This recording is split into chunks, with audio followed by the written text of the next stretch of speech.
Chilling tales for dark nights.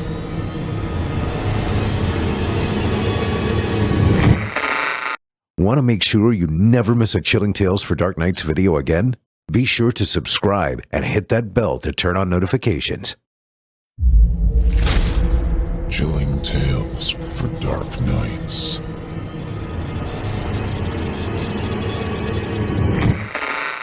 Want to make sure you never miss a Chilling Tales for Dark Nights video again? Be sure to subscribe and hit that bell to turn on notifications.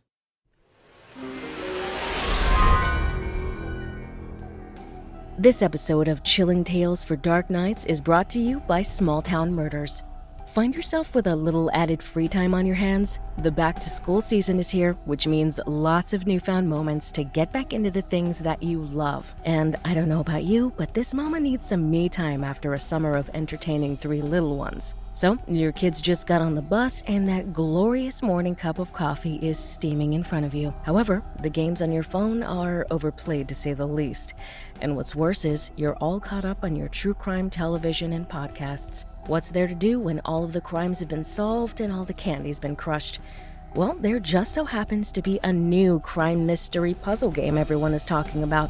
It's called Small Town Murders, and with 5 million players already on board, it's well worth checking out. We all love a great true crime mystery. Now you can put your detective skills to the test with the free Small Town Murders crime mystery puzzle game. Join Nora Mystery as you combine the use of your detective skills to solve crimes with the fun and satisfying Match 3 puzzle system. It has more than 3,000 levels and more than 2,000 clues and pieces of evidence to collect, with 20 cases, with new cases added every month. You get to interact with kooky characters to gain information and clues about the case while visiting gorgeous locations from the comforts of your own home or office. You will unlock clues, find evidence, meet colorful townspeople, swap gossip for juicy leads. You will have to keep your eyes and ears open at all times. You can interrogate suspects, solve the case, find a killer, and save the day. Small Town Murder puts justice entirely in your hands, and serving it depends on the power of your lifting skills. From the makers of Angry Birds, Small Town Murders will keep you on your toes, and there is no shortage of content here. So, what are you waiting for? Be a hero and download Small Town Murders today for free on the Apple or Google Play Store. You will love this interactive murder mystery game. That's Small Town Murders on the Apple App Store or Google Play. Thank you for your support of this program and of the sponsors that make it possible.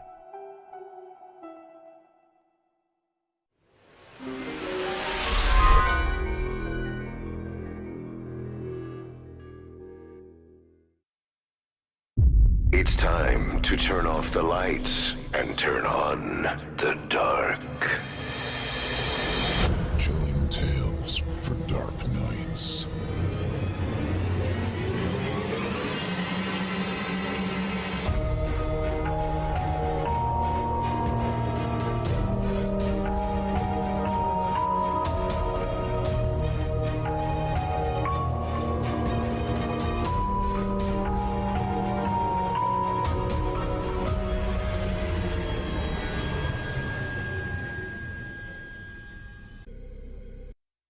Good evening, listener. You're listening to Chilling Tales for Dark Nights. On tonight's very special program, we invite you to leave behind your safe reality and descend with us into the frightening depths of the most terrifying imaginations for the 100th time, with audio adaptations of 2 rounds of frightening fiction about peculiar penitentiaries and garish greed. That's right, we've reached the big 100, 100 weeks of scares, 100 weeks of time together during frightful times, and we certainly could not have gotten here without each and every one of you. It's a grand day for all.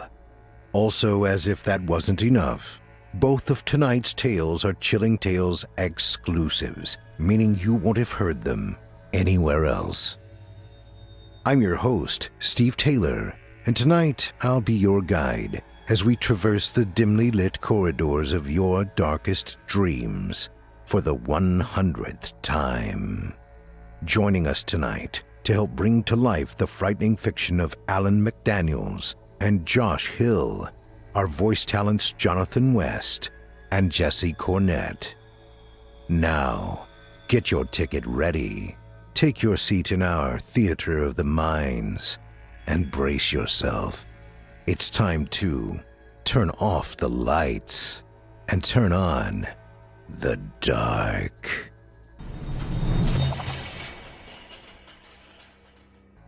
Our first tale tonight comes to us from author Alan McDaniels and is performed by Chilling Tales for Dark Nights voice talent Jonathan West. In it, we will bear witness to what was supposed to be a normal day in the life of a corrections officer at Dead Rock Correctional Center. But his sense of normalcy soon warps into nightmarish proportions, with strange and evil enveloping the compound, causing Dustin to question everything he thought he knew. Without further ado, I present to you The Prison.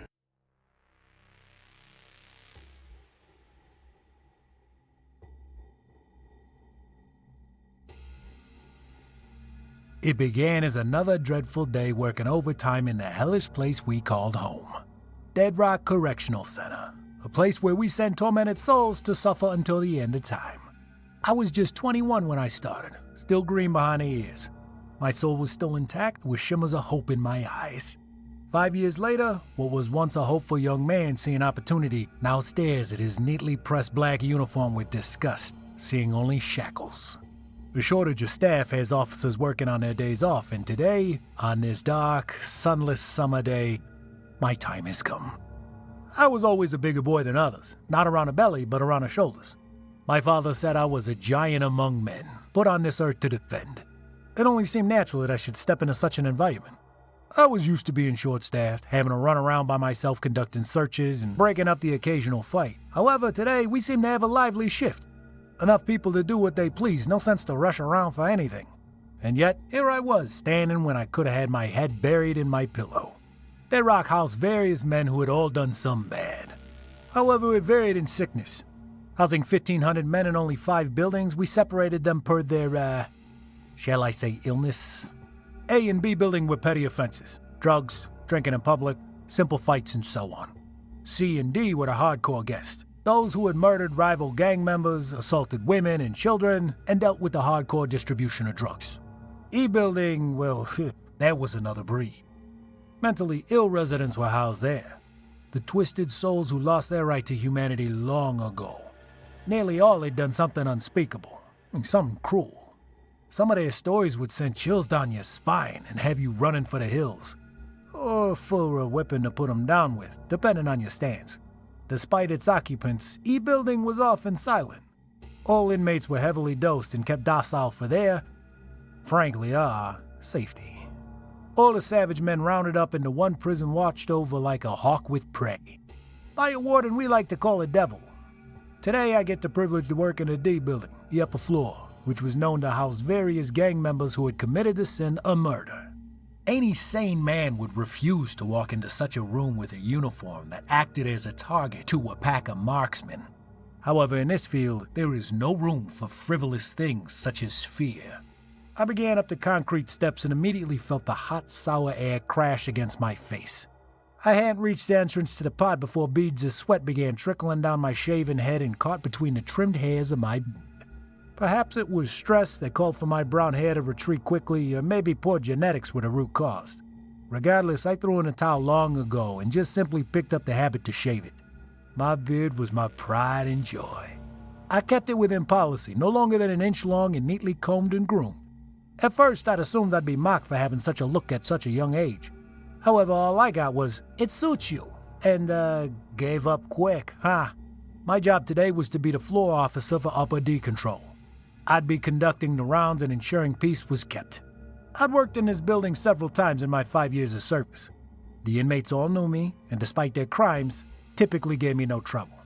Instead, most of my time was spent listening to them complain about various things, including politics, family, and other inmates.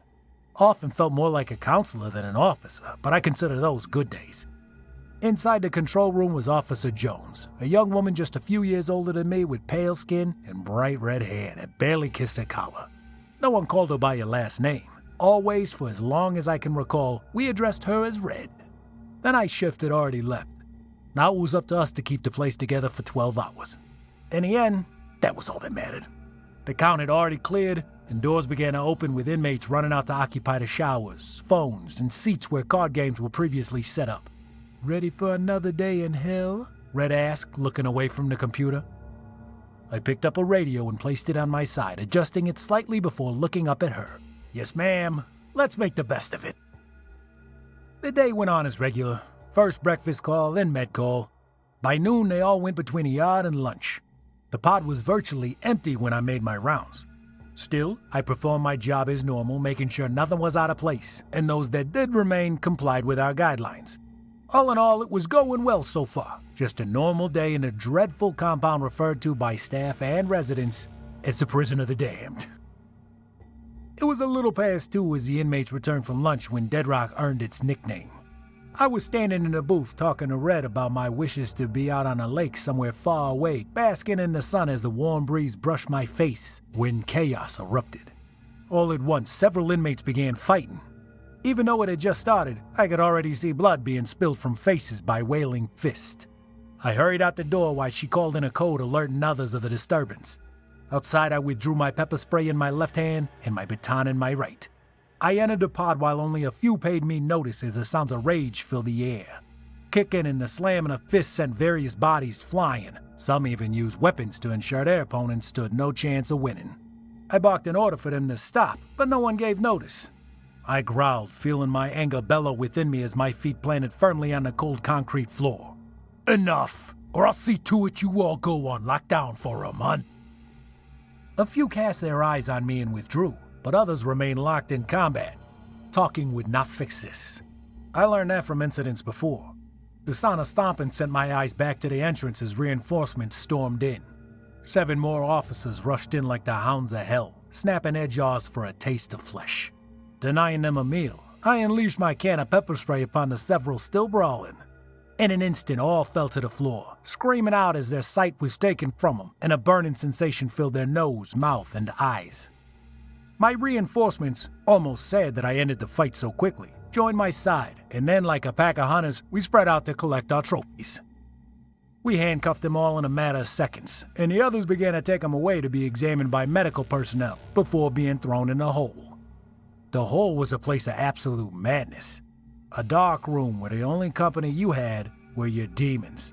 Most men who enter Dead Rock are already twisted and accustomed to the dark world around us, yet none have ever braved the hole voluntarily. An hour later, after explaining to my superiors the situation, I was back in the booth writing up my report. Red was on break and then to report to medical to assist with the processing. Alone and with a silent pod now on lockdown, I was able to do my work in peace.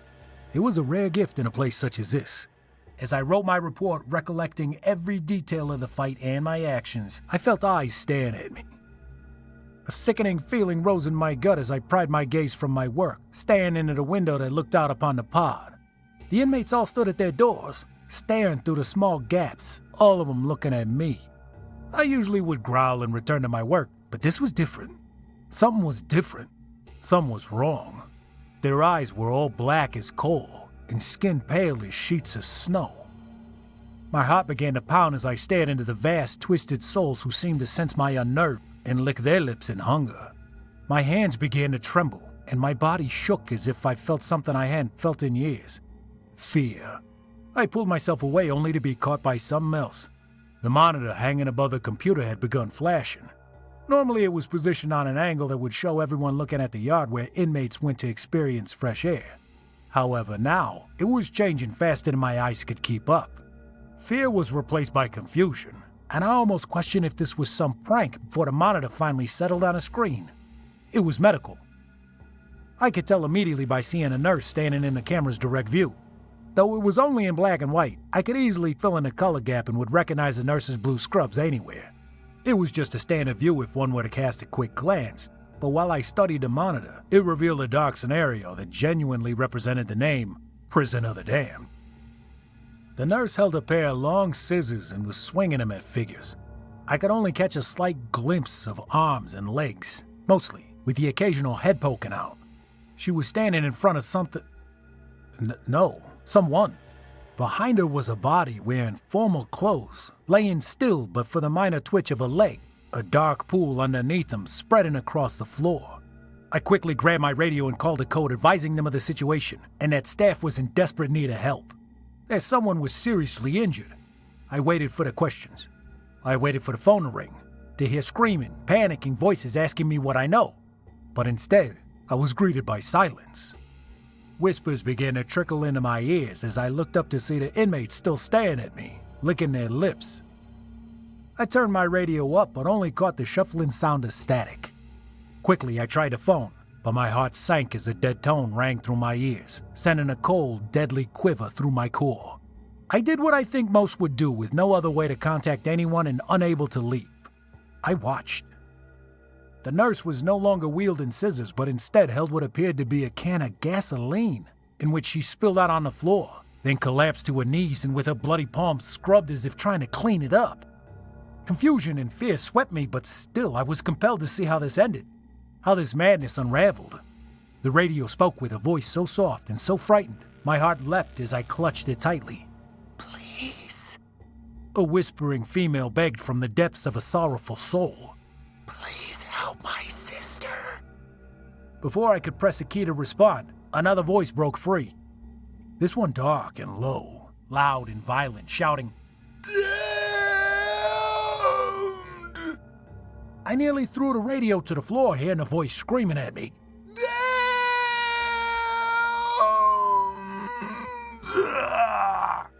It continued booming louder than I could ever have imagined, the voice almost animalistic in sound. It repeated over and over before I was forced to turn it off and slam my head down in shame, fighting the urge to let tears of fear drench my cheeks. Sound from the monitor caused my head to snap back up. Normally, this doesn't happen. This sound went out years ago, and no one ever gotten around to fixing it. Yet here, right now, at this moment, I could hear a baby.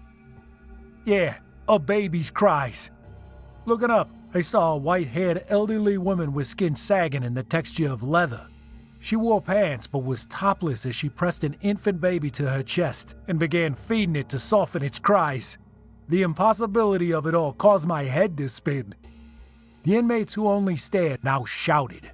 They threw various things at the window to taunt me, to encourage me to retreat. They knew, somehow, they knew what was happening and knew I was afraid. They could smell it like a shark to blood. They could sense it. And they must, because now they howled like wolves to the moon. The elderly woman shuffled out of view as a stretcher rolled in.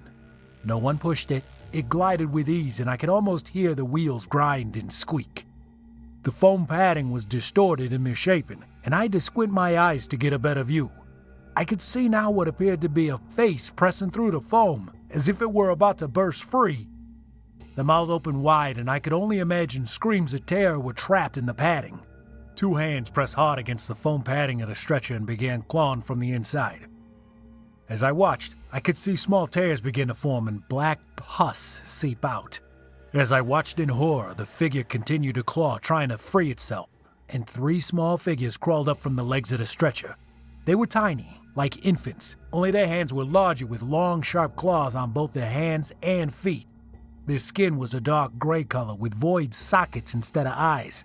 Their tiny mouths filled with razor-sharp teeth in which they snapped open and shut as they crawled along the stretcher like cockroaches to a wall. One of them tilted its gray head back and sniffed before gurgling in delight and ripping into the padding. The two others followed as chunks of padding began filling the air. I watched, unsure of anything at this point, as the savage demonic creatures tore into the stretcher like wolves into the fresh carcass of prey. Black liquid erupted from the stretcher as collected screams of men and women filled the air. I flew back, unable to take any more of this madness. The inmates bellowed in triumph, watching me collapse out of the chair onto the floor. I couldn't understand what they were saying, but soon all the inmates began chanting in unison. Foreign words that filled the air then tormented my ears. The sound of pounding and laughter as they banged their fists into the doors. I was ready to give in. I wanted this to be over, and I would do whatever I could to end it. I looked over to a box of items that we had confiscated from inmates when my eyes landed on a simple razor. Before the idea could process in my mind, the booth door swung open. My head jerked over, my fist raised in defense as I felt warm tears slowly run down my cheeks. I was ready for anything when I saw Red return with another coworker behind her, a look of confusion on her face as she stared at me, her friend and fearless coworker, now cradled in a ball, crying in the corner. "What happened?" she asked, concerned, rushing over. Words failed me as I tried to explain the nightmare I had experienced. Instead, I pointed a trembling finger to the monitor that still showed the insanity I watched moments ago. She raised a brow, walking over. I expected her to scream, but instead, she turned back to me, still confused, and walked over. Kneeling beside me, she placed a hand on my shoulder. "I'm taking you to see the captain," she said with a calm tone. Anger and frustration flew through me. Why didn't she freak out as I did? Did she not see the same screen as me? Have I lost my mind? The inmate still howled in glee as she led me outside of control. It was not until we were headed down the stairs that the sound seemed to fade out. I noticed black ooze seeping from the walls, but I held my tongue, not trying to make matters worse. However, I couldn't stop my body from trembling. She guided me into the entryway and I saw a shot at freedom. Part of me wanted to run and escape the scenes I saw that would no doubt be woven deeply into my mind forever. As I took a step outside, I noticed the thick, red, angry clouds replacing the sky with a dark orb hidden behind them that was still able to cast slightly through. After all I've seen, I had no time to concern myself with the weather as we walked the forever stretching boulevard. Screams echoed in the distance as I turned my eyes to the E-building placed in the far rear of the compound. Regardless of its distance, I could see figures on all fours, wearing no more than rags, running in seemingly circles in front of the building. They were screaming as an officer stood over them, holding what appeared to be a whip, lashing out at them, laughing to himself. I went to say something when the sky above us cracked with a loud boom of thunder. Looking up, I saw the red clouds darken as the sound of rain rushed down on us. At first, I welcomed it. There's a sense of cleansing, if you will. Not seconds after the first drop, I sensed something was horribly wrong. It wasn't raining. I was being pelted by tiny drops of thick, hot, red blood. I gasped, stumbling back when Red grabbed a hold of me, securing me. "What has gotten into you?" she asked, staring at me with concern. I shook my head, unable to speak as I watched the blood run down her pale skin, clogging up her hair and running down her face. She ignored my frantic expression and pulled me towards a building a few feet away, the supervisor's office. We reached the doors as more screams filled my ears from the residents of Building E. Inside, I felt the air seize my throat as I nearly collapsed. Red managed to hold me up, but not before calling out for assistance. I looked up to see a strangely tall, dark-skinned man wearing a fine press uniform and hat walking from an office. His face was cold and mean, his brown eyes filled with rage. Captain Mass, who we often referred to as Captain Massacre due to his love for violence, stomped with a roar almost as loud as thunder towards us. He stopped a few feet from us before casting an irritated look at me. What is his malfunction? Red shook her head and shrugged her shoulders as my eyes stayed fixed on the blood now drying on her cheeks. With a single hand, he reached down and pulled me up, dragging me to his office. I didn't fight. I had no more fight left to give. I was gone. My body had used up all the fear I had left, and left me with a sense of numbness. I watched as Red stood eyeing me with concern and confusion. I wanted to call out to her, but before my brain could give the order, I was in Captain Massacre's office, and just as fast, that door slammed shut. He sat me down and took his place in a nice black leather chair at a long red oak desk with various monitors laid before him, some of which I could still catch a glimpse of the horror that had taken place in medical. What is your problem, son? He asked, overlapping his hands on the desk, staring at me. I just sat there, at first unsure what to say. Perhaps I lost my mind. All of this was in my head, and to everyone else, this was a normal day. Frustrated I hadn't answered, he leaned in and repeated the question, this time with a lower, angry tone. "Demons," I said, before my brain could even process it. He raised a brow at me before leaning back in his chair. Come again. He asked, almost intrigued by my response. I felt tears build up within me, and in seconds I recalled all that happened while fresh tears trickled down my cheeks.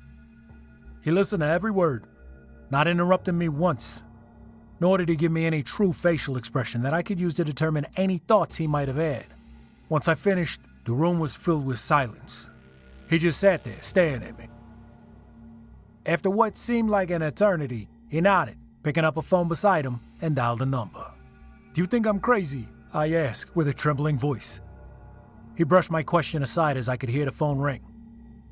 After the third ring, I could hear a woman answer the phone. Yes, hello, this is Captain Mass. He paused, casting his brown eyes at me for a moment. I have one who needs orientation.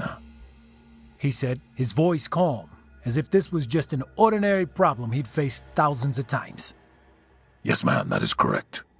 He added before nodding to himself and hanging up the phone.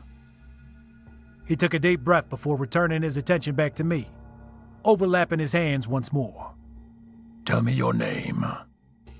I scoffed, offended by the question, but nonetheless I answered. Dustin Miller. I croaked. He nodded. What is your occupation? He asked, a brow slightly raised.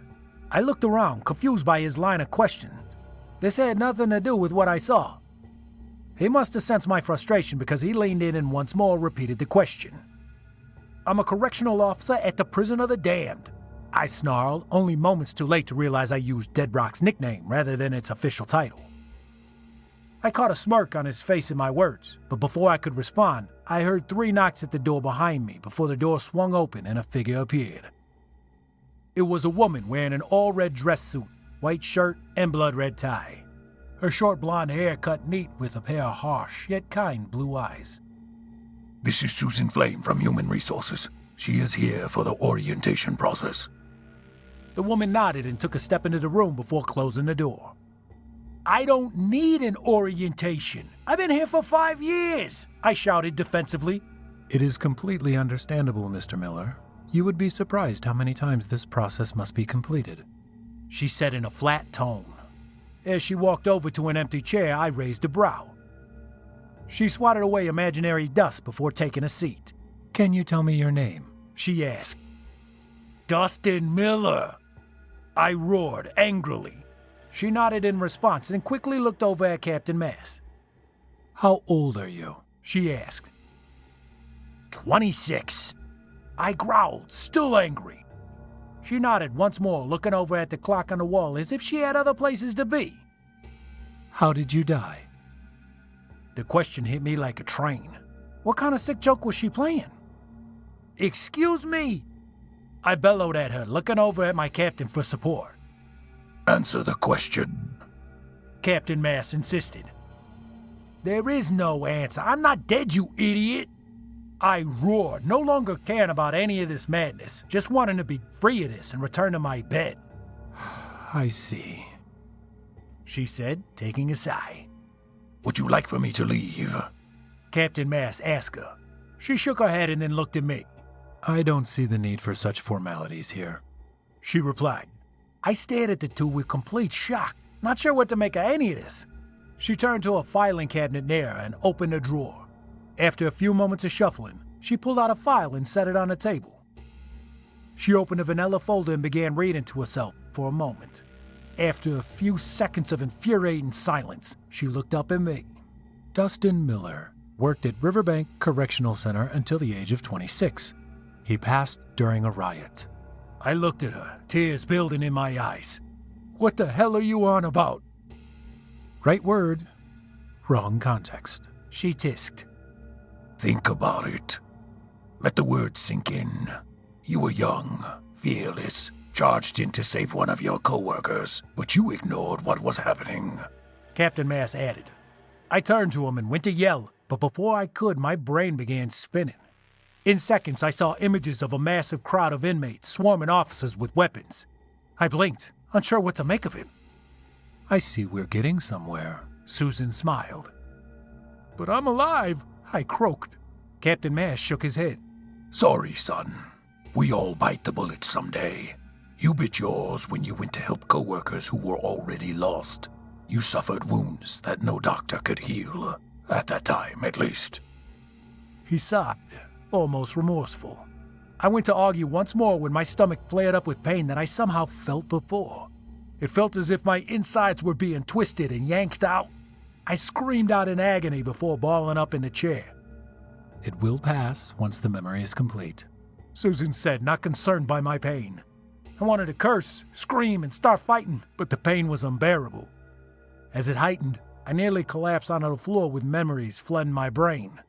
Sounds of screaming and laughter filled my ears. Codes being called, pleading, and begging. The sight of me rushing in to help a female officer when something sharp and cold plunged into my gut. I jerked back in my chair.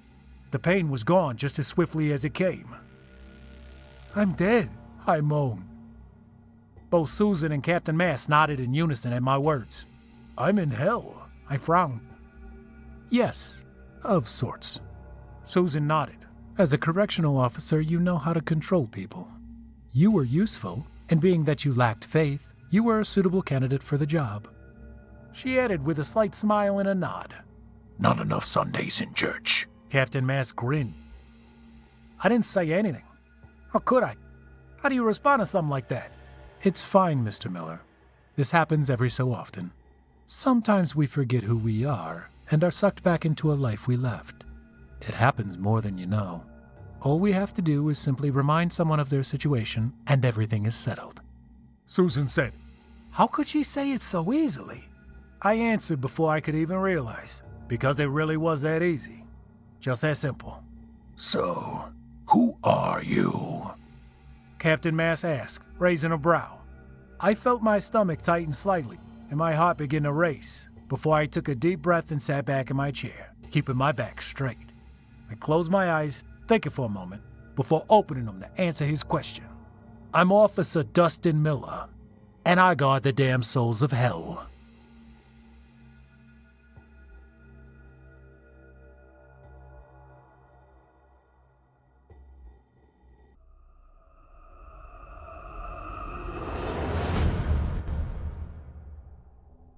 I hope you enjoyed The Prison, as written by Alan McDaniels and performed by the incomparable Chilling Tales for Dark Nights voice talent, Jonathan West.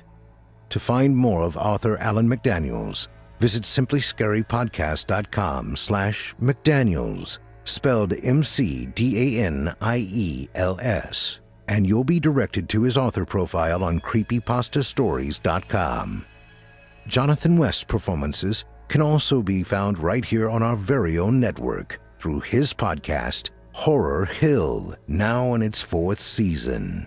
Check him out, subscribe, and leave a kind word or review. Be sure to let him know you heard him here. You won't be sorry that you did. Up next, we've got a second sinister story for you, as written by Josh Hill and performed by Jesse Cornett. In it, we'll meet Dave Turner, a man struggling with a weakness at its most primal form, greed. There's an old adage, y'all know how I love those, that says money talks. Well, I'm pretty sure that this wasn't what they meant. Stick around to find out what I mean. Now, without further ado, I present to you The Briefcase.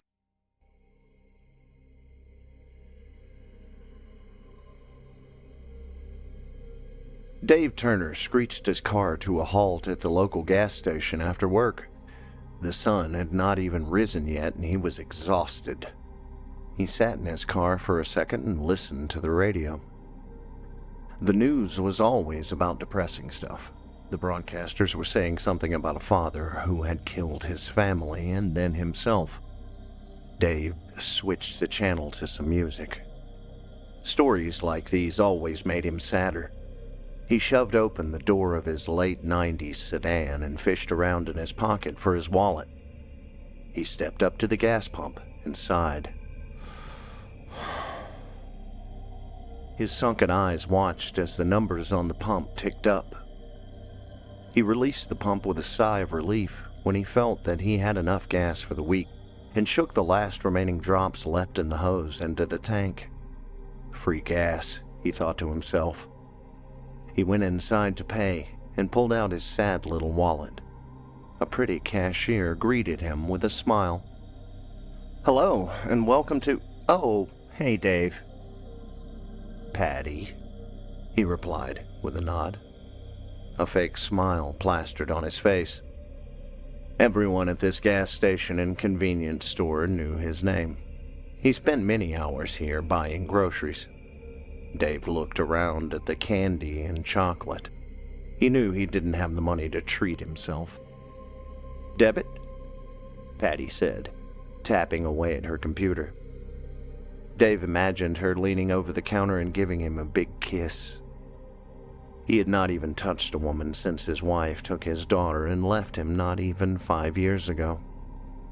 They were happily married for many years until his wife kept getting promotions and raises while Dave was still working his underpaid and overworked cleaning job at a local high school. He became very lazy. He would spend his wife's money on useless things seen on TV ads, impulsively picking up the phone anytime he saw a new infomercial that piqued his interest. His ex-wife was beautiful, way too good for Dave, who began balding at the age of 28, 3 years before having their daughter.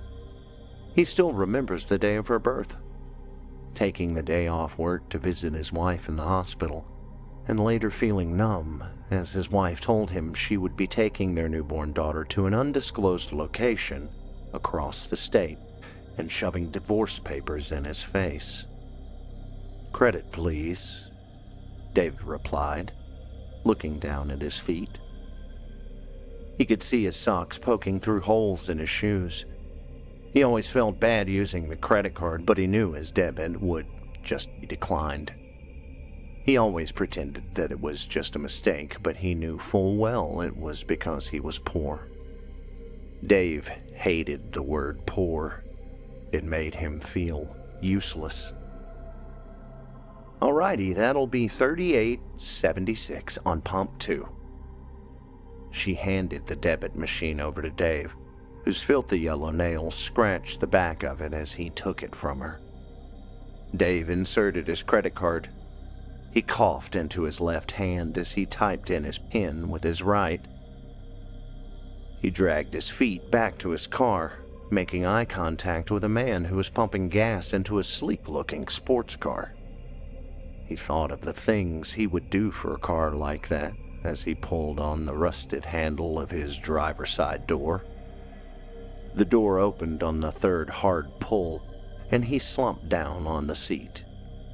Dave knew he had no dinner tonight. He always told himself there would be something to eat the next night. He pulled out at the gas station and headed up the road. He felt his eyes drooping shut as he pulled up to a red light. Not a single other soul on the road. "Feeling a little down, are ya?" A raspy voice to his right said. Dave jumped to attention and yelled. He felt the warm breath on his face as he turned to see he had a new passenger. Where did you come from?" Dave shouted in the pale and hairless creature's face. It had a round head that wore a goofy smile, and its thin, papery lips curled around the tiny baby teeth lining its mouth. Its eyes were little black dots that seemed to look in 2 different ways. 2 tiny slits where the nose should be were widening and tightening with each shallow breath it took. It was wearing a suit that looked like it had been run over by more than a couple of cars. The suit was way too big for it and covered half of its bony hands, which were equally as pale as its face and were wrapped tightly around a briefcase that sat on its lap. The creature extended its hand robotically towards Dave, who recoiled in fear. The beast let its hand hang in front of Dave's face as if it were waiting for a big friendly handshake. "Nice to meet you, Davy."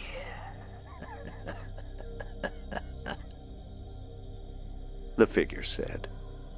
Dave was too stunned to move. The light was green, but he was frozen in fear. It's okay, Davy boy. I'm here to help. I'm your friend. The voice emanated from the being in front of him. The moving of its lips did not match the words coming from it.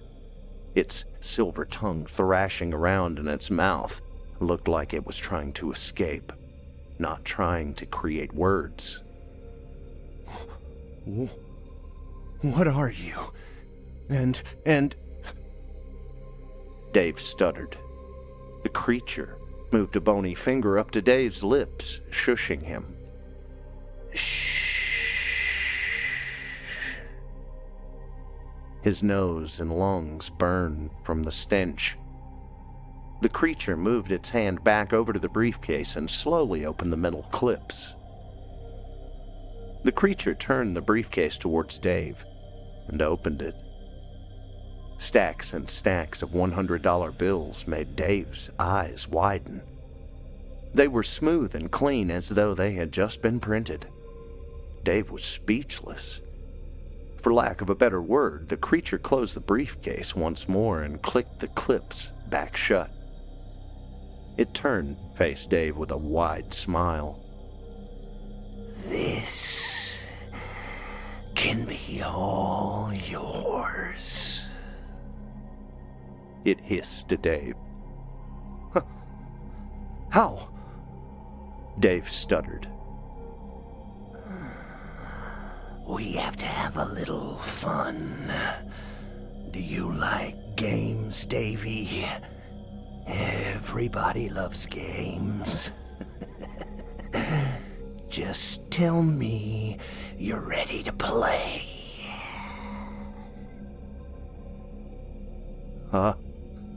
I'm ready to play? Dave said mindlessly, stricken by greed. He wanted the money. He needed the money. The creature looked forward again and motioned for Dave to begin driving. A little ways up the street, it spoke again. Pull over here. Dave did as the creature asked, still scared but ready to earn some cash. Dave noticed the creature was staring out the passenger window. He craned his neck to see what it was looking at. A homeless man was hunched over, leaning against an antique store wall, a hat lying on the ground in front of him, filled with change.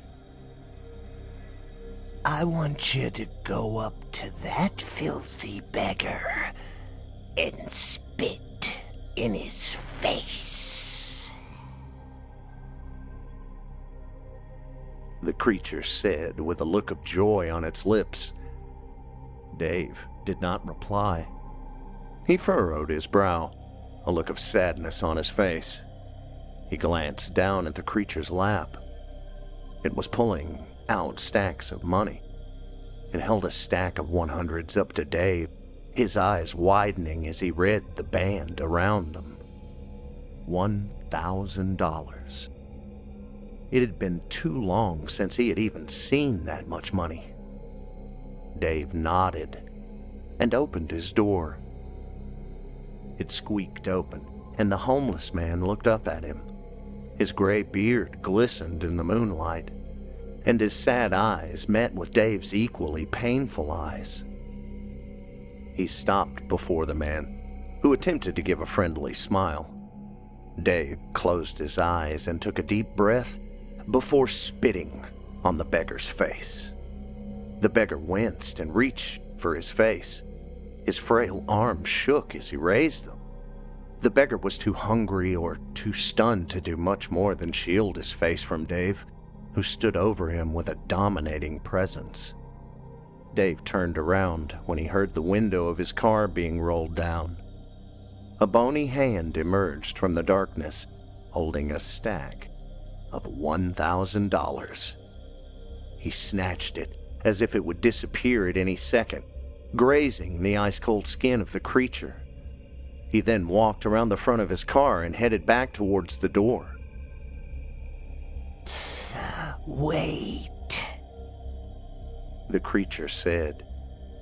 Dave glanced over and saw that it was holding much more money out the window, waving it in his direction. He headed back around and reached for the money. It had to have been at least $10,000. Not yet. The creature said, its voice screeching like nails on a chalkboard. Take his hat. Without even thinking, Dave took the beggar's hat off the ground. It was heavy with change. He turned back towards his car and was ready to grab his money when the creature spoke again. Now, beat him with it. What? No, I'm not going to. Dave stopped mid-sentence as the creature began digging into the briefcase once more and pulled out even more money. It glanced down at the cash, then back at Dave. The creature knew he wanted it. He knew he needed it. Dave reached down and felt the stack of bills in his pocket. He knew he wanted more. He knew he needed more. Most importantly, he knew what he had to do. Dave bent down and picked up the beggar's hat. He pulled the bottom of the hat shut so no change would fall out and gripped it tightly, looking down at the broken man at his feet. He raised the hat full of change above his head and slammed it full force on top of the man's head. A laugh erupted from behind him and adrenaline flowed through his body.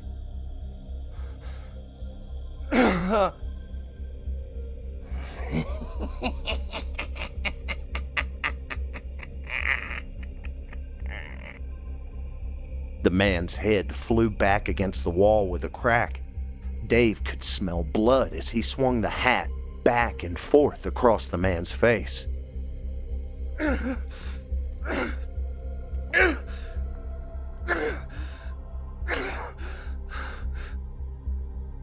He felt terrible, but at the same time thought of how well off he was going to be. He continued to swing until the man's beard was no longer gray, but instead a deep shade of red. Ooh, very nice.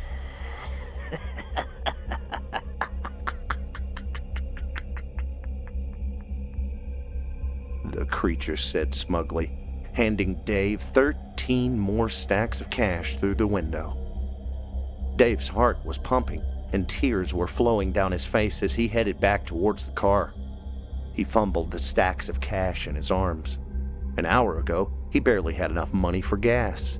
Now, he could buy a new car. He tossed the money in his back seat and looked over at the creature whose face was smiling wider than ever. You can go home and get a good rest. You've earned it, the creature uttered. Dave nodded and continued towards his apartment. He leaned his rearview mirror down to look at all the cash in the back seat. He pulled up in front of his unit and was surprised when the creature followed him up the steps of the apartment building. What? I need a place to stay too, it said to him when he glanced back. Dave shrugged and continued up to his floor. The creature slinked behind him, taking long strides. It walked as though it were a puppet, pulled by unseen strings from above. Dave fumbled around with his keys and then opened the door. His eyes were met with the sight of his tiny apartment. I only have one bed and no couch, Dave said. I don't know what you want me to do. I'll be fine, the creature replied, with a goofy smile on its face. Dave climbed into bed and tried to relax. The creature found an empty corner of the room and just stood there, perfectly still, facing Dave's bed. It was hard for him to sleep that night. Although the creature's beady little eyes were both going in different directions, it always felt like it was staring right at him, right through him. It just stood perfectly still in the corner, its bony hands curled around the briefcase. Its suit looked ridiculous, 2 sizes too big. Dave finally got to sleep and was awoken by his alarm clock at 10 a.m. He always sleeps in. Working the night shift awarded him that privilege. He climbed out of bed and noticed that the creature was no longer in the corner. Puzzled, he made his way to the kitchen. The creature was sitting awkwardly at his little kitchen table, its knees together but its feet wide apart. Morning. It nodded at Dave with a grin. Dave nodded back and stared into his cupboard. The empty cupboard stared back. His stomach growled. I'm gonna go get some food, Dave said to the creature who was now standing. I know, it replied. The creature followed closely behind Dave from the door all the way to the car. Dave opened the trunk just to stare at his newfound riches. A smile crept across his face as he stared. No one even looked twice at the lanky, creepy-looking, hairless, beady-eyed man beside him. Dave went through the McDonald's drive-thru. He paid for his breakfast with his credit card, as McDonald's did not accept $100 bills. He began down the road before hearing rustling to his right. He glanced over and saw the creature digging through the briefcase. Nearly its entire arm was covered by the briefcase. It seemed impossibly deep. The creature was pulling out fistfuls and fistfuls of money and placing them on the console in between Dave and itself. How's about we go on a road trip? It muttered, turning to face Dave. If it means I get all that, you're on, Dave said with a smile. For the first time in a very long time, Dave was happy. They were driving for what seemed like forever. Minutes turned into hours, and silence made Dave's ears ring. Occasionally, the creature would speak, telling Dave where to turn and what highway exits to take. He did not even know how much money was sitting beside him, but he knew he wanted it. He knew he needed it. Almost there, the creature said with a smile, just after Dave got off the phone. This trip required him to call in sick to work. Not even 10 more minutes would go by before the creature spoke again. There, the creature growled. It pointed its bony finger at a beautiful house in the countryside. A man had just stepped out of a bright red sports car and headed inside. Now we wait.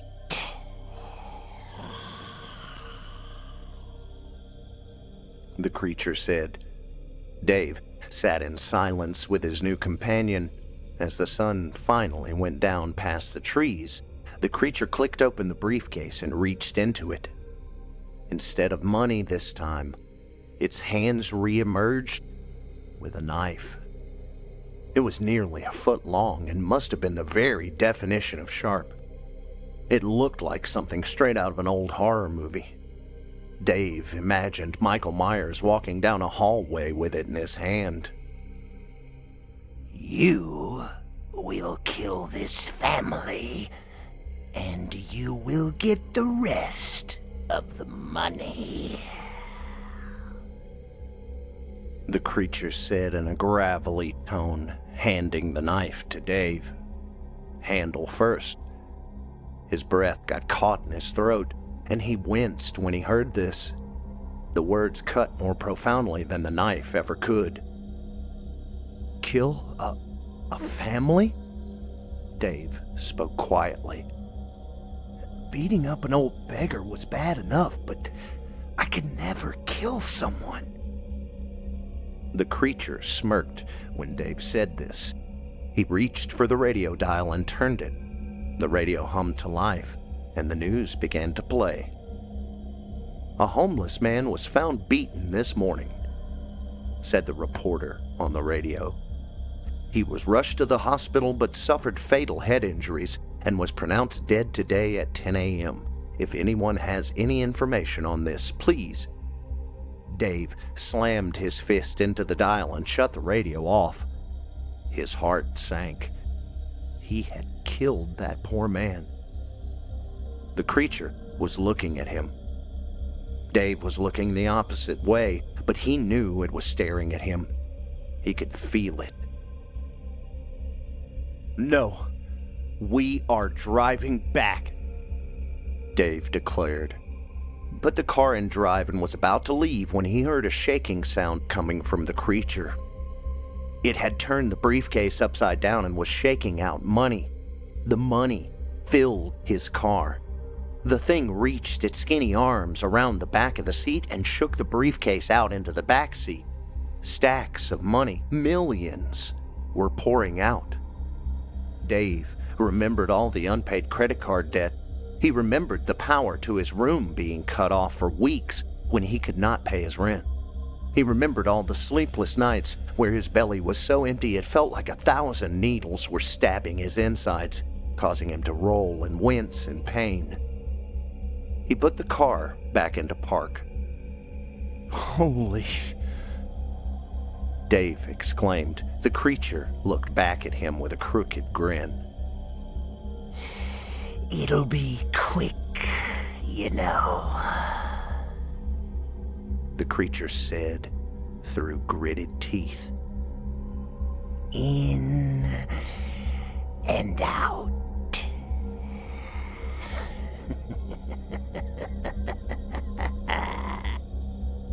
Dave's heart was racing. This is enough money to disappear, get a whole new identity, buy your own island if you want.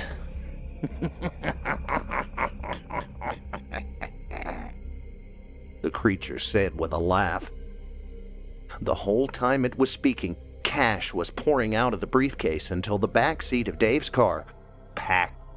The creature got out and began scooping more money into its arms and began to line the trunk with stacks of money. Dave got out too and watched as the creature neatly put the bills in the back of his car. When the entire trunk was also full, the creature closed the trunk and turned towards Dave. How about this? The creature muttered. You do this, and I'll just give you the briefcase. While the animal was talking, it turned the briefcase to face Dave. Somehow, it was still full, packed to the brim with stacks of $100 bills. Dave didn't say a word. He went back to his car door, swung it open, reached in, and grabbed the knife. He crept towards the house, shrouded by darkness, not even a doubt in his mind. He was met by a security camera and a keypad lock. Dave did not care if the camera saw him or not. He would disappear after this was done. He would no longer be Dave Turner, the bald and lonely janitor. He would be a new man, a very wealthy man. He jammed the knife into the crack of the door multiple times, pulling and slicing at the door, trying to get it open. When the door finally opened, Dave was met with a pleasant smell. Homes always have their own distinct smells to them, and this smell was pleasant, even familiar. It made Dave feel at home. Dave crept up the stairs, stopping and looking around with every creak and groan the wood under his feet would make. He made it to the top after what seemed like a while. He wanted this to be quick and easy. No time for anything to go wrong. The baby was the hardest. Not the hardest in terms of work. The knife cut through the toddler's delicate skin like it was nothing. Dave felt the warmth of her blood on his hands as he watched the knife slide across her throat. The knife did all the work. Dave felt like he was but a passenger along for the ride.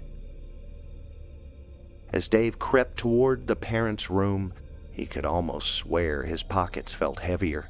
The cash would soon be his. There was a small window in the hallway on the way to the parents' room. He glanced out at his sad little car. The car was a foot higher at the front than it was at the back. The cash in the trunk was so heavy that the back wheels were tilted outwards as the axles strained to support Dave's riches. The door creaked, and so did the floor as Dave stepped towards the bed. The husband was laying on his back, snoring loudly with his head slightly elevated by two pillows, which were stacked under his neck. He didn't even move when the knife pierced into his breast. It felt as though Dave was cutting butter. He had not cut butter in a while. Butter was too expensive. Dave checked the man's pulse. 2 down, 1 to go, he thought. Dave made his way to the other side of the bed, guided by greed and a razor-sharp knife. The wife was fully under the covers, her head resting in the crevice of the husband's arm. He plunged the knife down, sighing with relief.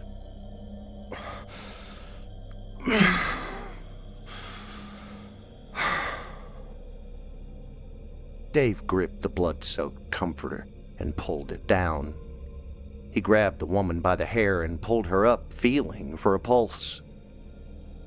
Dave froze, dropping the woman's head back down as he whimpered. He sprinted out of the door and down the hall, tears streaming down his face. He turned back into the child's bedroom.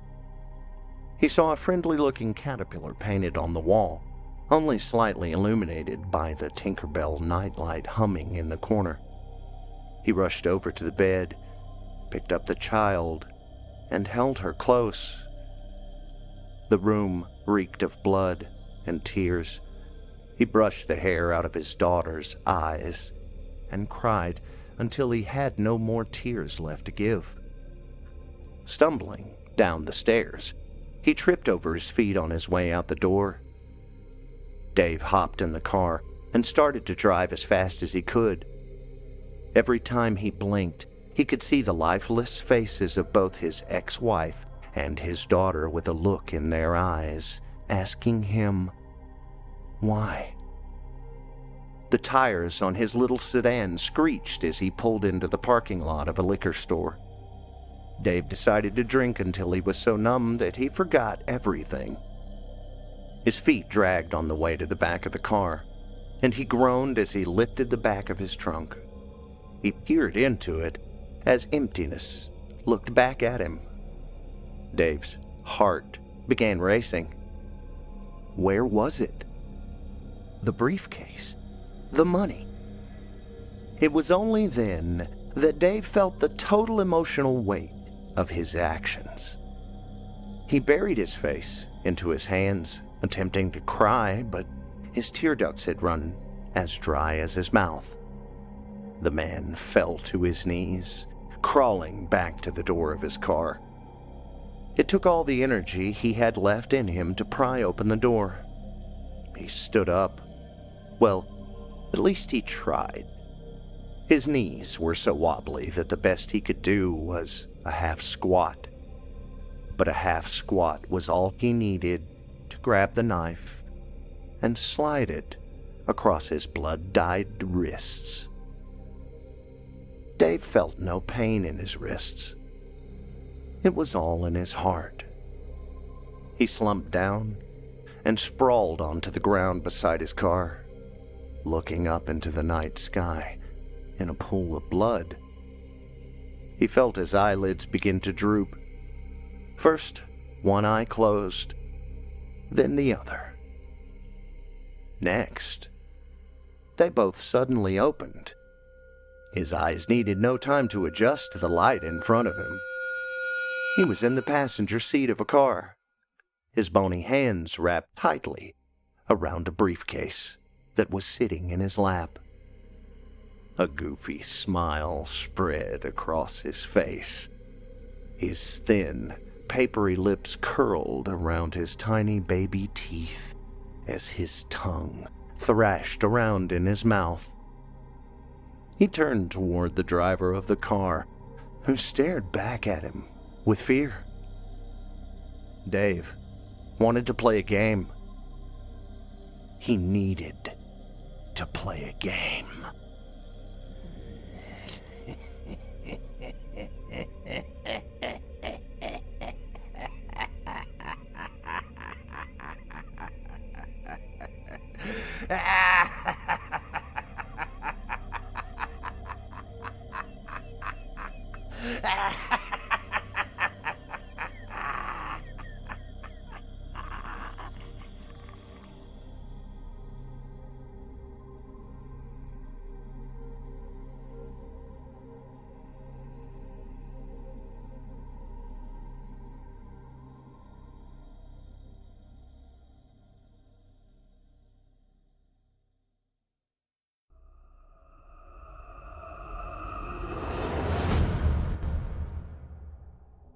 I hope you enjoyed The Briefcase, as written by Josh Hill and voiced by the amazing vocal actor and sound producer, Jesse Cornett. If you enjoyed Mr. Cornett's performance, you can hear more of him on the amazing No Sleep podcast, where his vocal performances and audio productions are available for your enjoyment. Check them out and be sure to let him know that Steve Taylor sent you. I love Jesse, and it would mean a lot to me personally. Now, our weekly descent into the depths has just about come to a close. But before we go, I'd like to take a moment to thank you for joining us for tonight's 100th episode and remind you to take a moment to stop by our iTunes page and leave Chilling Tales for Dark Nights a 5-star review and a kind word, and follow us on Facebook, Twitter, and Instagram if you haven't already. And of course, subscribe to us on YouTube, where you can find an archive of our work going back to 2012, and consider signing up as a patron at our website, chillingtalesfordarknights.com, to show your support and get all of our content ad-free.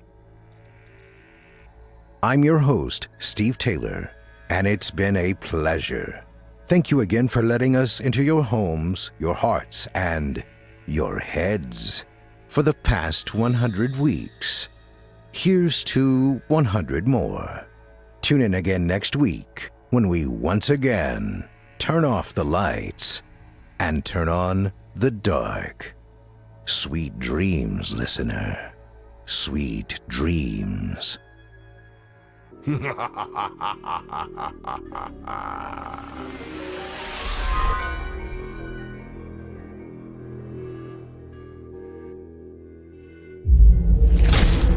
Chilling Tales for Dark Nights.